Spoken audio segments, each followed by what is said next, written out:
우리 인사하겠습니다. 샬롬. 우리 옆 사람에게 인사하겠습니다.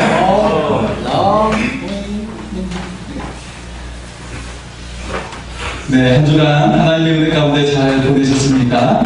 네, 여러분과 함께 나눌 은혜의 말씀은 느헤미야 6장 16절의 말씀입니다. 우리 모든 대적과 주위에 있는 이방 교속들이 이 일을 듣고 다 두려워하여 크게 낙담하였으니 그들이 우리 하나님께서 이 역사를 이루신 것을 알미니라. 아멘. 네, 하나님의 크신 역사를 그들이 보면서 두려워했다라는 말씀인데요. 우리의 삶에도 하나님께서 우리와 함께 하신다는 그것을 세상 사람들이 본다면 많은 사람들이 여러분을 두려워하고 여러분을 존경할 줄 믿습니다. 네, 하나님의 은혜로운 역사가 여러분의 삶과 함께 있기를 소원합니다. 네, 오늘 보니까 소영이죠. 너무 반갑습니다. 우리 이 자리에 함께한 모두를 위해서 오늘 축복의 박수를 같이 보낼까요? 네, 너무 예뻐져가지고 제가 네, 반갑고요.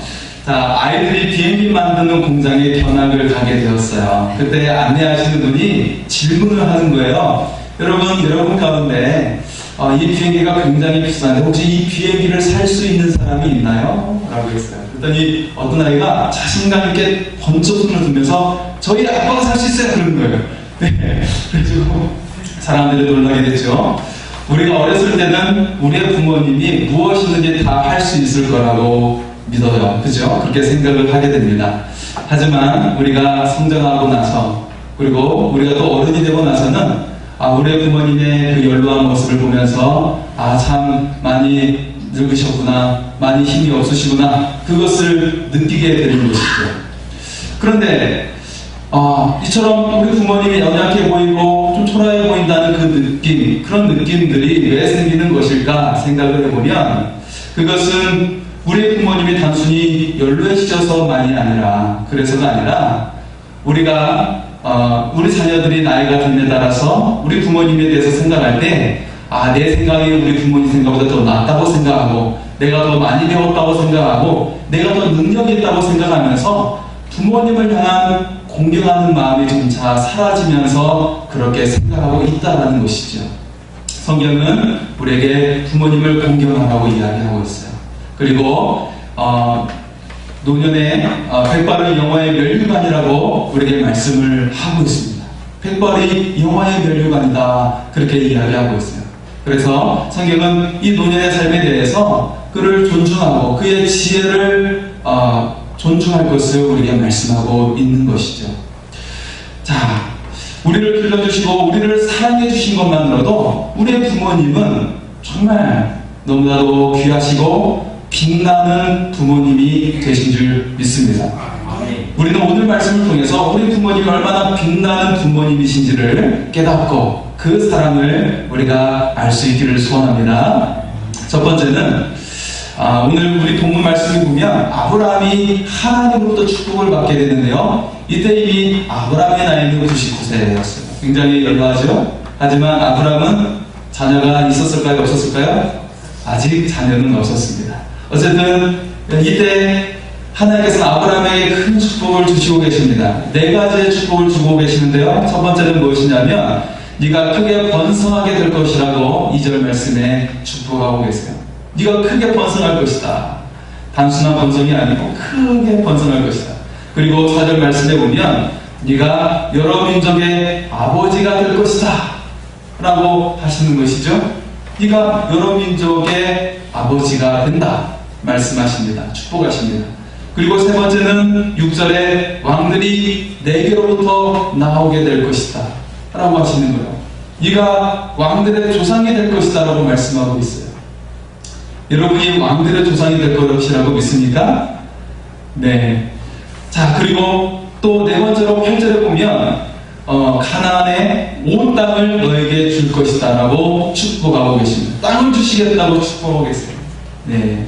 우리나라 사람들이 가장 좋아하는 것이 땅을 더 좋아하는데 어쨌든 아브라함에게 그런 축복을 주시고 계십니다. 하나님께서 아브라함에게 이처럼 네 가지의 축복을 주시는데 크게 번성하게 될 것이다. 그리고 네가 자손들을 낳아서 여러 민족의 아버지가 되고 왕들의 조상이 될 것이고 그리고 가나안의 온 땅을 차지하게 될 것이다 라는 축복을 주시고 계십니다. 여러분도 하나님을 경외함으로 하나님의 축복의 사람이 될 수 있기를 소원합니다. 네. 그런데 이 아브라함이 받은 축복은 한 가지 두드러진 특징이 있어요. 그것은 한 가지 방향을 향해 가고 있는 것이죠. 무엇을 향해 가고 있습니까? 바로 자손을 향해 가고 있다는 거예요. 아브라함이 자손이 있습니까? 없어요. 99세 나이인데도 아직 자손이 없어요. 하지만 1년 후에 네가 한 아이를 낳을 것이라고 약속을 주시는 거예요.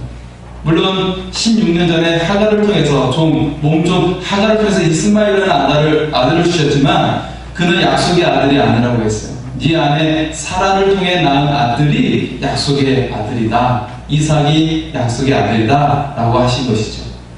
하지만 지금 이 약속을, 이 축복을 받고 있는 이 아브라함에게는 아직 자녀가 없는 거예요. 그런데 이 네 가지의 축복이 전부 다 자손과 연결되어 있는 축복이에요. 아브라함은 평생에 이스마엘과 이삭 외에는 다른 자녀를 낳은 적이 없어요. 하지만 여러 민족의 아버지가 되고 왕들의 조상이 되고 크게 번성하게 되고 땅을 차지하게 되는 그 놀라운 축복들은 아브라함 때 이루어지는 축복이 아니었어요. 하지만 하나님께서는 아브라함을 통해 이 축복을 예정하시고 그리고 그에게 주시고 있다라는 사실입니다. 이제 아브라함을 통해서 이런 축복이 이제 이루어지게 되는데, 자손을 통해 이루어지게 되는데, 물론 이 아브라함에게 주는 축복에는 모든 삶이 행복할 것이라는 그런 약속이 보장받고 있지는 못합니다. 네, 왜 그럴까요? 그의 자손들은 나중에 애굽의 종살이를 400년 동안 하게 되죠. 네, 바벨론에 의해서 또한 완전히 멸망을 당하는 지경에까지 이르기도 하게 됩니다. 그리고 로마에 의해서 나라까지 완전히 멸망당해서 2000년 동안 나라 없이 살아가는 그런 세월을 맞이하게도 되는 것을 우리가 잘 알고 있어요. 하지만 그렇게 나라 없이 살았던 이스라엘 민족이 지금 어떻게 되었습니까? 그들의 고난과 역경이 오히려 그들을 더 강하게 만들어서 하나님을 더 의지하는 자로 만들었어요. 그래서 하나님의 말씀을 더 사모하면서 그 말씀대로 자녀를 양육했더니 그들이 정말 실제로 모든 민족의 뛰어난 민족이 된 것을 우리가 확인하고 있어요.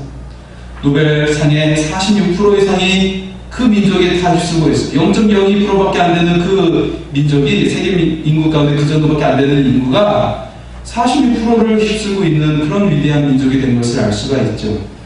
자, 이 이스라엘 유다인들은 자신의 조상 아브라함을 굉장히 존경스럽게 생각하고 있습니다. 그들의 승리 사상은 바로 아브라함 때부터 시작이 된 것이죠. 그들에게서 아브라함은 빛나는 조상이요 빛나는 부모가 되었습니다.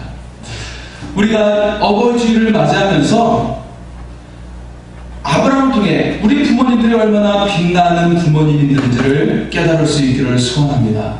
그 첫 번째로 부모는 하나님의 모델이 되신다는 것이에요. 부모는 하나님의 모델이 되십니다.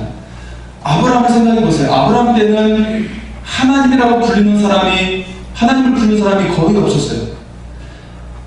하나님을 부르는 사람이 거의 없었습니다.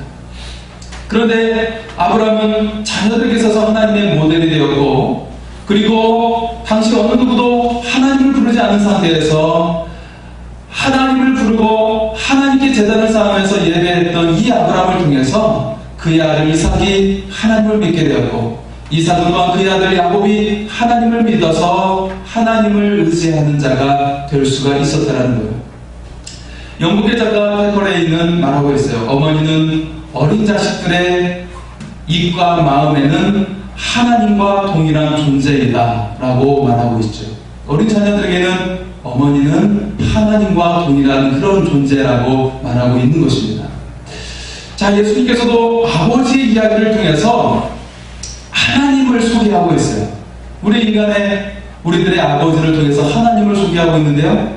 마가복음 7장 9절과 11절, 9절에서 11절의 말씀에 보면 너희 중에 누가 아들에게 떡을 달라 하면 돌을 주며 생선을 달라 하면 뱀을 주며 주 사람이 누가 있느냐고 말씀하시면서 아무리 악한 자라도 그 자녀에게 좋은 것을 주려 한다고 말씀하고 있는 것이죠. 그러면서 하나님께서는 너에게 좋은 것을 주시지 않겠느냐라고 말씀을 하고 있는 거예요.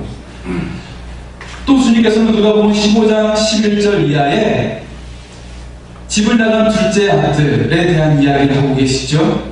이 아들이 아버지께 유산을 미리 받아가지고 먼 타국에 나가서 모든 재산을 탕진하고 집으로 돌아왔어요. 얼마나 원수 같은 아들이겠습니까? 그런데 이 아들을 도리어 아버지는 먼저 달려가 그를 끌어안으시고 입을 맞추고 가락지를 끼우고 발에 신을 지키고 큰 잔치를 베풀고 계세요. 예. 우리의 아버지 중에 그런 분이 어디 계실까라고 생각할 정도로 정말 큰 사랑을 오히려 이 아들, 집나간 아들에게 베풀고 계시는 것이죠.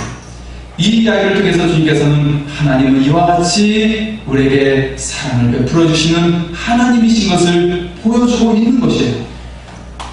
우리의 부모님은 하나님의 모델이 되십니다. 우리들도 자녀들에게 우리를 통해 하나님을 보여줄 수 있는 좋은 부모가 될 수 있기를 소원합니다. 그러나 우리의 모든 부모님들이 하나님의 모습을 보여주는 것은 아니죠. 지금은 고인이 되셨지만 우리 교단의 큰 어른이신 이주표 목사님께서 자신의 아버지의 이야기를 하신 적이 있으셨습니다. 그분의 아버지는 술주정뱅이였어요. 평생 어머니를 고생시키시고 자녀를 고생시키신 분이었고, 그리고 취해서 길거리에 넘어진 아버지를 등이 업고 집에 돌아갔던 날이 많았다라고 목사님은 회상하고 계세요. 얼마나 어렵겠습니까?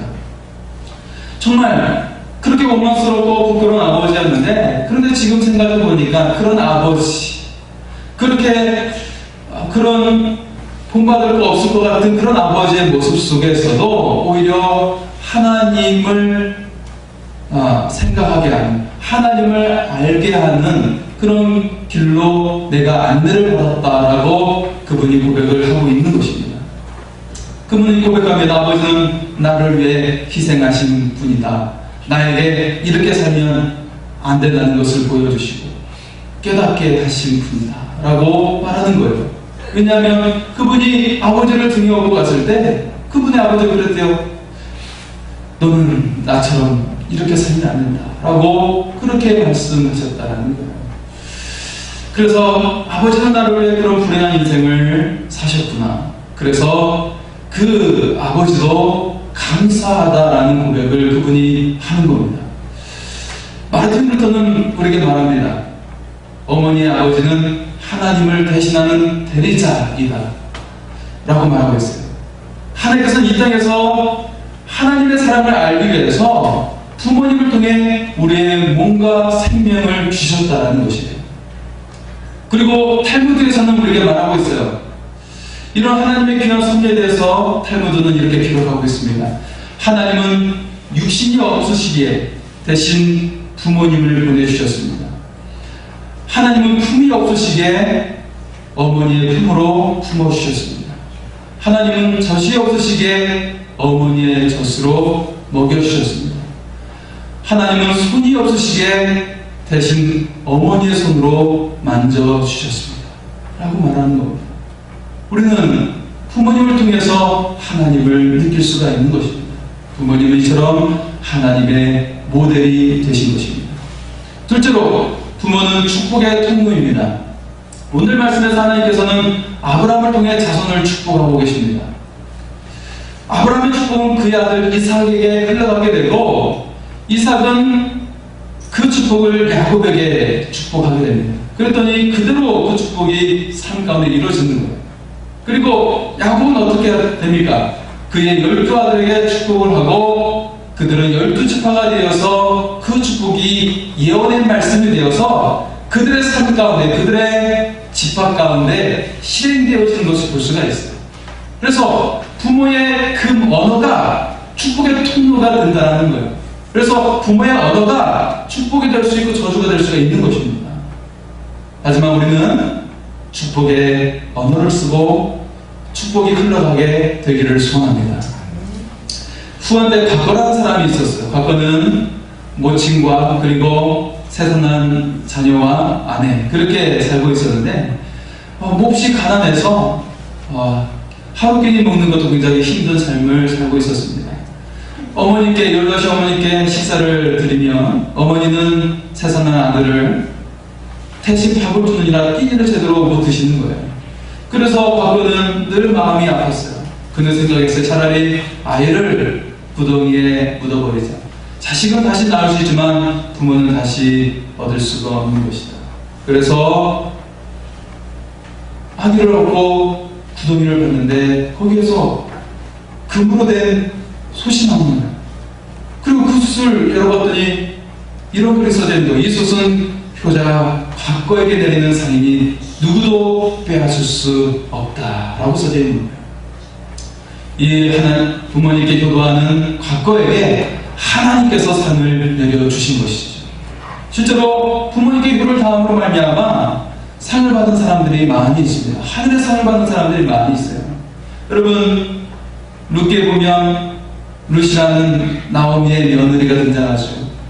나오미의 가정은 모압에서 살다가 남편도 잃고 두 아들을 잃게 되면서 두 아들의 며느리만 남게 되었어요. 그래서 두 며느리에게 너희도 고향으로 돌아가라. 나도 내 고향 베들레헴으로 갈 것이다. 그런 것이죠. 그래서 한 며느리를 떠나보내는데 이 룻은 며느리 룻은 어머니를 붙잡으면서 말하는 거예요. 나를 떠나보내지 마소서. 어머니께 머무시는 곳에 내가 머물겠나이다. 어머니의 백성이 나의 백성이 되고 어머니 하나님이 나의 하나님이 되십니다. 라고 하면서 어머니를 끝까지 붙들고 어머니의 고향을 향해 따라갔어요. 그래서 어머니를 공양하면서 잘 섬기고 있는데 이런 롯에게 어머니를 섬기는 이 롯에게 하나님께서는 축복을 주십니다.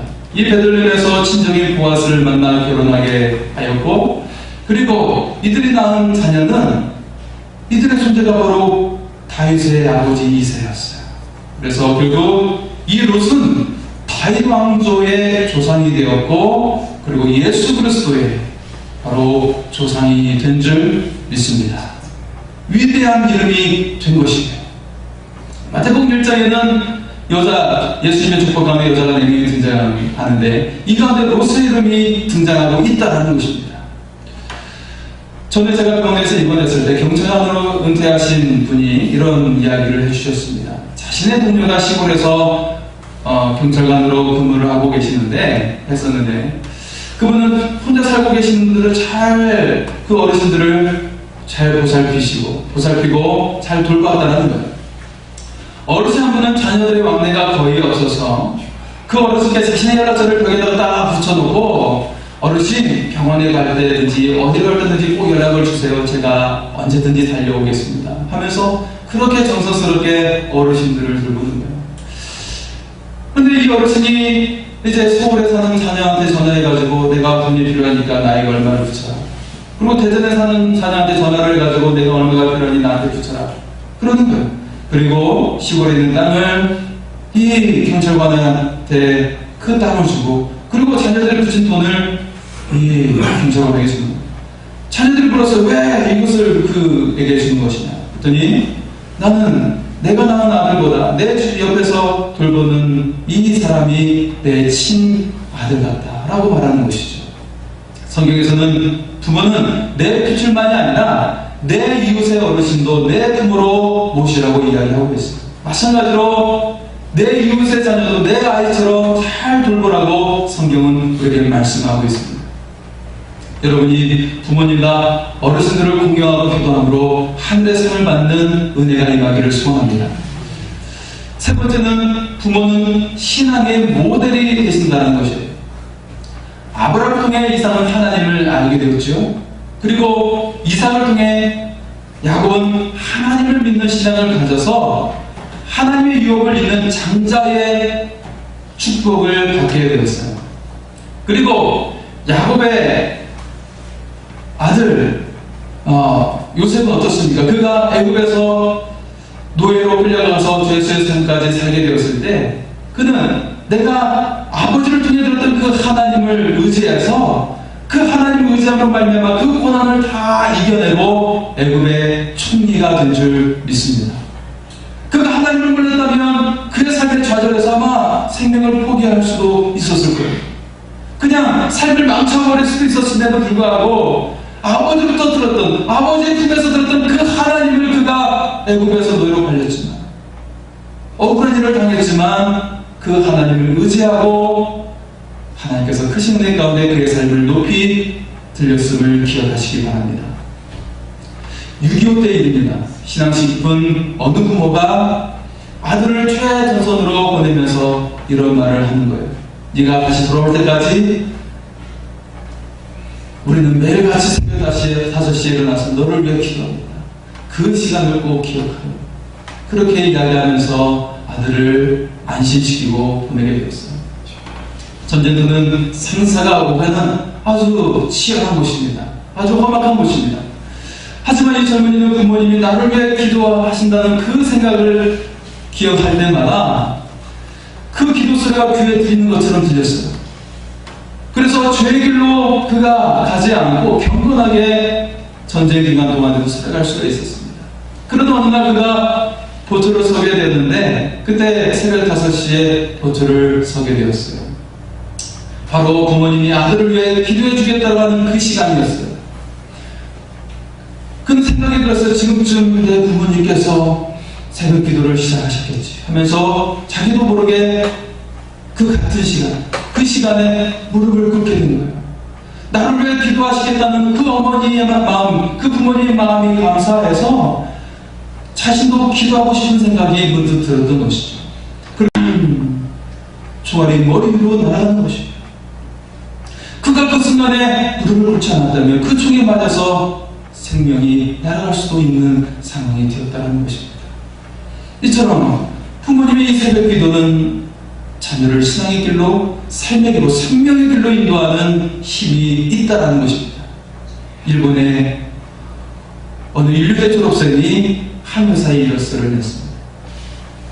사장님 면접 자리에서 의외의 질문을 던졌어요. 부모님을 목욕시켜 드리거나 혹은 닦아 드린 적이 있습니까? 청년은 한 번도 없다고 정직하게 대답을 했습니다. 정해진 면접 시간이 끝나고 청년이 일어서려 가자 사장이 그에게 말하는 거예요. 내일 이 시간에 다시 오세요. 하지만 한 가지 조건이 있습니다. 이 시간에 다시 올 때까지, 내일 다시 올 때까지 부모님을 꼭 닦아드리고 오세요. 할 수 있겠어요? 청년은 꼭 그렇게 하겠다고 대답을 했습니다. 이 청년은 반드시 취업을 해야만 했습니다. 왜냐하면 아버지는 자신이 어렸을 때, 아직 아기였을 때 일찍 돌아가셨고 어머니가 홀로 품을 팔아서 그의 학비를 내가지고 어머니의 바람대로 도쿄의 명문대학에 입학할 수 있게 한 것입니다. 학비가 어마어마했지만 어머니는 힘들다는 말씀 한마디도 하지 않으시고 아들을 그렇게 공부시키기 위해서 열심히 일을 하셨던 거예요. 이제는 그가 돈을 벌어서 어머니의 은혜의 보답을 해드려야 할 차례였던 것입니다. 청년은 집에서 어머니를 기다리고 생각을 했어요. 하루 종일 밖에서 어머니는 일을 하시니까 발이 가장 더러우시겠죠. 어머니의 발을 닦아드려야겠다라고 생각을 한 것입니다. 집에 들어온 어머니는 아들의 발을 씻겨드리겠다고 하니까 막 사양을 하는 것이죠. 네가 왜 내 발을 닦아주려고 하는 것이냐. 그렇게 사양을 하니까 어쩔 수 없이 청년은 회사에 있었던 이야기를 하는 겁니다. 그러자 어머니는 두말 없이 문턱에 걸터 앉아서 세수대에 발을 담그고 계시는 겁니다. 청년은 오른손으로 조심스럽게 어머니의 발등을 잡았어요. 태어나 처음으로 가까이서 보는 어머니의 발이었습니다. 청년은 발을 씻겨드리기 위해서 어머니 앞에 앉으며 말을 했습니다. 어머니, 이번에 갔다 온 회사는 아주 유명한 곳이에요. 이 회사에 다니는 어머니는 더 이상 일할 필요가 없어요. 지금까지 고생 많으셨죠? 이제 어머니 쉬면서 지내세요. 라고 말하는 거예요. 청년의 손에 어머니의 발바닥이 닿았어요. 그 순간 청년은 숨이 멎는 것 같았습니다. 말문이 막혔습니다. 어머니의 발바닥은 시멘트처럼 딱딱했어요. 도저히 사람의 피부라고 할 수 없는 아주 심한 상태였어요. 어머니는 아들의 손이 발바닥에 닿는 것조차 느끼지 못하는 것처럼 보였어요. 발바닥에 굳은 살 때문에 아들의 손을 느낄 수가 없었던 것 같았어요. 청년의 손이 가늘게 떨렸고, 그리고 어머니의 발을 닦으면서 더 고개를 깊이 숙여야만 했어요. 왜냐하면 그의 눈에서 눈물이 흐르고 있었기 때문이었어요. 새어나오는 울음을 간신히 삼키고 또 삼켰어요. 하지만 어깨가 들썩이는 것을 어쩔 수가 없었어요. 한쪽 어깨에 어머니의 부드러운 손길이 느껴졌어요. 청년은 어머니의 발을 끌어안고 구슬프게 울기 시작했습니다. 다음날 청년은 회장 사장을 만나서 말을 했습니다. 어머니가 저 때문에 이렇게 고생을 많이 하셨는지를 미처 몰랐습니다. 사장님은 학교에서도 가르쳐주지 못한 것을, 귀한 것을 배우게 해주셔서 너무 감사합니다. 저는 어머니 한 분밖에 계시지 않습니다. 이제는 정말 어머니를 모시면서 더 열심히 살겠습니다 라고 말을 하는 것입니다. 사장은 미소를 지으면서 고개를 끄덕이면서 그 청년에게 말합니다. 인사부로 가서 입사 수속을 받도록 하게. 어머니의 사랑을 알게 된 아들은 어머니의 사랑에 보답하듯, 지금까지 나를 보살펴 주신 그 어머니의 사랑에 보답하듯 모든 삶에 감사하면서 성실하게 살았습니다. 부모님은 우리의 삶의 모델이요 신앙의 모델이 되십니다. 우리는 보이지 않으시는 하나님을 어머니를 통해서 느낄 수 있고, 그리고 알 수가 있는 것입니다. 눈에 보이는 하나님은 우리의 부모님이 되십니다. 우리가 부모님께 불효하는 것은 곧 하나님께 불효하는 것과 같은 것입니다. 에베소서 6장 2절에서 3절에 내 아버지와 어머니를 공경하라. 이것은 약속 있는 첫 계명이니 이로써 내가 잘되고 땅에서 장수하리라 라고 약속하고 있습니다. 그래서 성경은 사람을 잘 섬길 때 하나님께서 상을 주신다고 말씀을 하고 있어요. 사람에게 베풀면 하나님이 갚으신다고 말씀하고 있어요. 우리가 부모님께 마땅히 잘 섬겨드려야 하지만, 그럼에도 불구하고 성경은 너희가 부모를 잘 섬기면 이 땅에서 잘되고 장수할 것이라고 약속을 하고 계십니다. 우리를 위해 헌신하신 부모님을 통해 우리는 하나님의 사랑을 느낄 수가 있습니다. 우리의 부모님은 하나님의 모델이 되시고 축복의 통로가 되시고, 또 우리의 삶과 신앙이 그 모델이 되어서 우리의 삶을 풍성하게 하여 주십니다. 이처럼 우리의 부모님들은 빛나는 부모님이십니다. 우리가 부모님께 사랑의 마음을 다함으로 여러분의 가정에 큰 축복이 임하게 되기를 소원합니다.